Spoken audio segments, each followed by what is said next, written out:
gente, estamos aqui nessa continuação desse bate-papo aqui com os nossos amigos.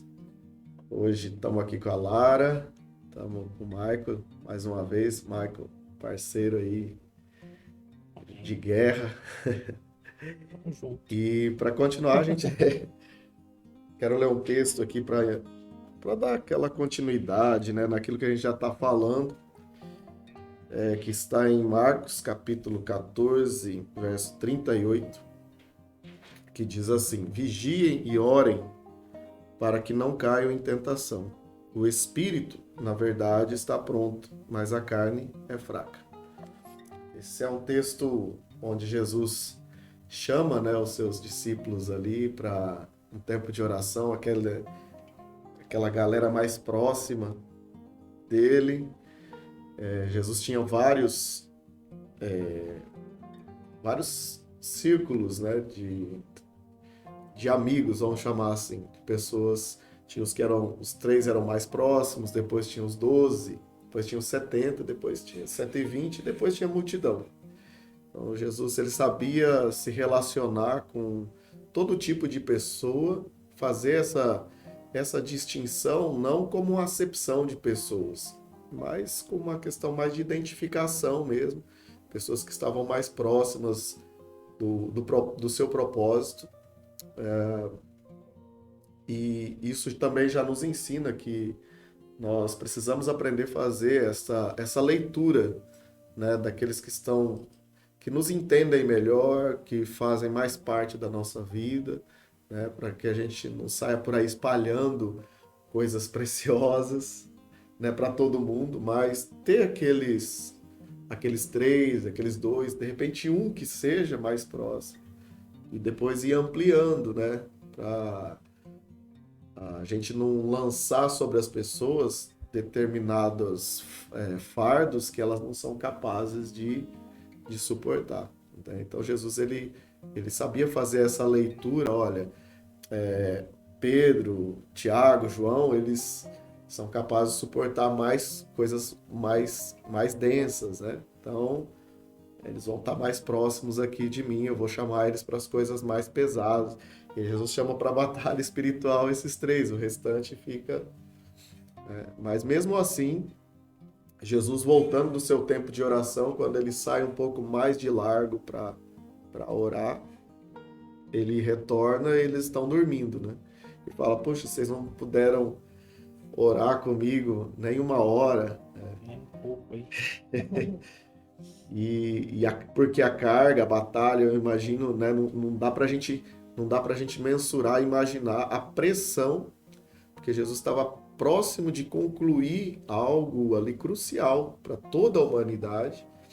E a gente sabe que Jesus, ele, de fato, ele morreu ali né, uma das mortes de Jesus foi ali no Getsemane, É. né, nesse tempo de oração.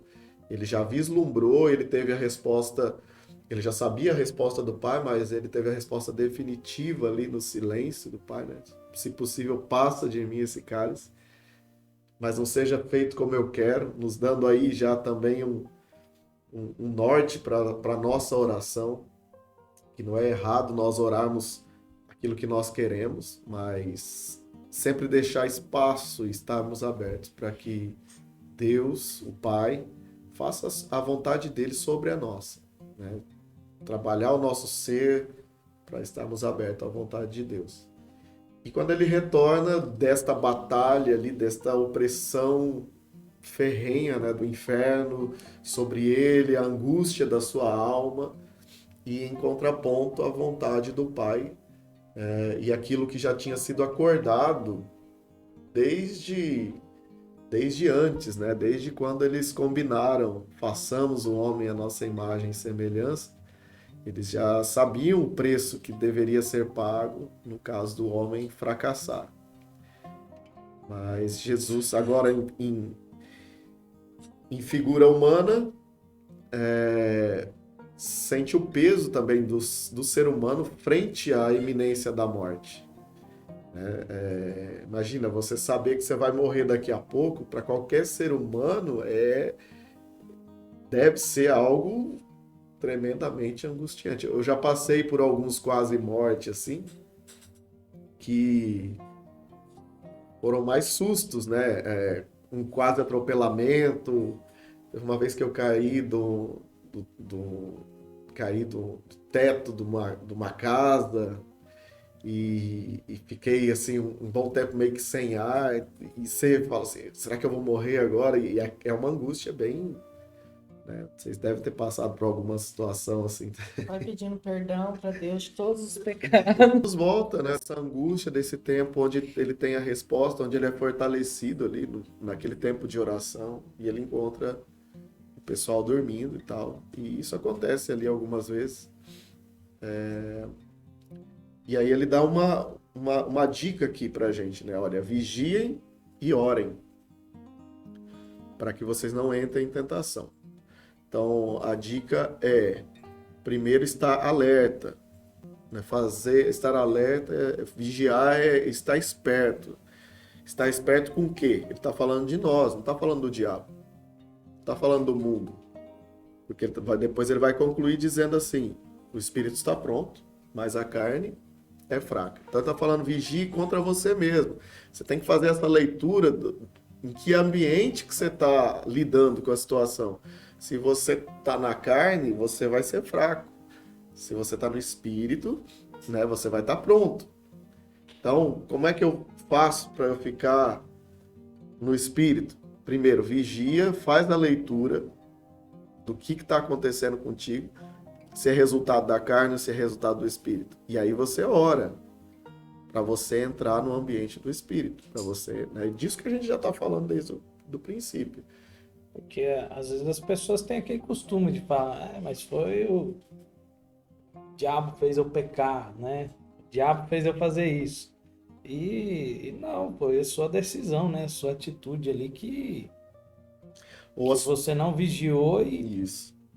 Ou a sua acabou cometendo isso. omissão, né? Deixou de buscar, deixou de se fortalecer no Espírito, de se submeter ao Espírito de Deus, para que o Espírito, né, esteja em evidência, a tua parte espiritual esteja em evidência. Então, essa dica para nós ela é muito preciosa, né? Tem gente que só ora, mas ele não faz a leitura antes. Então, a oração dele ela não é direcionada a isso. Se você não estiver esperto consigo mesmo, se você não estiver fazendo a leitura de si mesmo naquela situação, se você está na carne, se você está no espírito, se você está no natural só, a nossa oração vai ser muito vaga. Mas se eu faço a leitura, Senhor, eu estou aqui ainda, eu estou, né, vamos supor que aqueles discípulos fizessem essa leitura. Se eles fizessem, nós não íamos ter essa dica preciosa de Jesus, que Jesus não ia corrigir eles, né? É verdade. Mas suponhamos que eles olhassem para si, poxa, eu estou aqui, Jesus me chamou para um tempo especial com ele.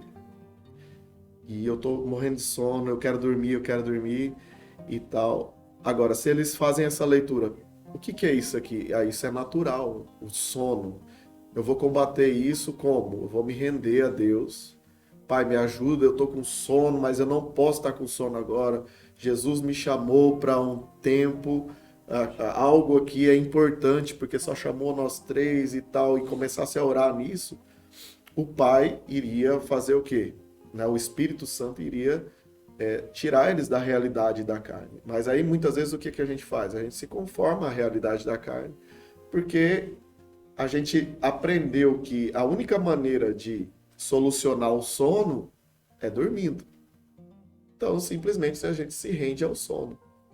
E a gente se esquece que Deus é poderoso para controlar o nosso sono para um propósito maior. Controlar a nossa fome para um propósito maior. Né? Então, a gente estava falando na igreja sobre essa questão de tá na carne ou tá no espírito, né? Em que ambiente que eu tô? O que está em evidência na minha vida? Né? Como que é o culto para você, né? O culto está demorando? Poxa, mas o culto ele é espiritual, certo? E essa demora Será que é o Espírito Santo que está com pressa dentro de mim e fala assim, poxa, já deu mais de 1h30 do Não, combinado. certeza que não. Tá quase na hora do almoço. Não. Será que é o Espírito que está falando, rapaz, você tem que almoçar, você não pode ficar aqui nesse culto, né?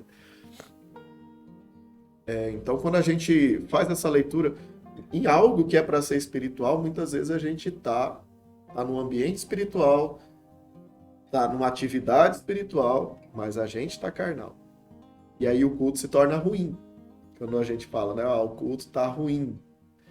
É lógico que tem culto ruim. Não estou tirando aqui, né, que todo culto é espiritual, todo culto é bom. Mas se eu e você estivermos no Espírito, nós vamos obter algo de Deus naquele culto. Nem que for para usar das qualidades, né, do próprio Espírito, do fruto do Espírito naquele culto, né? Poxa, o culto tá... Não, já orei, já estou me colocando diante de Deus, mas o culto tá ruim mesmo. Então Deus vai trabalhar em você o quê? Paciência, longanimidade, né? O bom senso ali com os irmãos, né? Para ser suporte na vida deles. Então, o culto está indo para um outro lado que, se você tiver no Espírito, Deus vai te levar a interceder e não fazer um julgamento daquilo. E isso só na realidade do culto. Ou no mínimo você vai aprender o que não fazer. Exato. Como E não? depois não falar. Não. Que é o mais difícil. Poxa, né? Depois nas rodas, né? Chegar em casa, né? Esse é um zelo muito grande que a gente tem que ter, especialmente com os nossos filhos, né? Os nossos filhos à mesa, a gente falar do culto, falar das pessoas, falar de quem estava ministrando. Tem que ter um zelo porque eles absorvem isso e eles não têm maturidade para discernir a atividade da pessoa. Para eles é uma coisa só. Então eles vão olhar para aquela pessoa e vão gerar um estigma para aquela pessoa e vão gerar resistência, muitas vezes, à própria igreja, a frequentar os cultos, a ir adorar a Deus, porque meu pai e minha mãe falam tão mal, né? Para que eu vou lá, né? Depois eles vêm tudo falando mal do pregador. E o cuidado que nós temos que ter, né, às vezes não é nem por eles estarem na mesa, às vezes eles estão próximos. E ouvem, pastor. Nossa, às vezes você está ali conversando, a esposa, eles estão lá na sala brincando e de repente você pergunta, mas por que isso? Eu falo, estão prestando atenção no que a gente está falando. Eles são muito, muito espertos, né? E às vezes a gente ali num desabafo, mas diante das crianças, não... Porque o adulto, ele vai saber fazer, né? Poxa, o irmão não estava num bom dia, beleza. Agora a criança, ela ainda está aprendendo a fazer essa distinção e ela vai descarregar, para ela vai ser uma coisa só.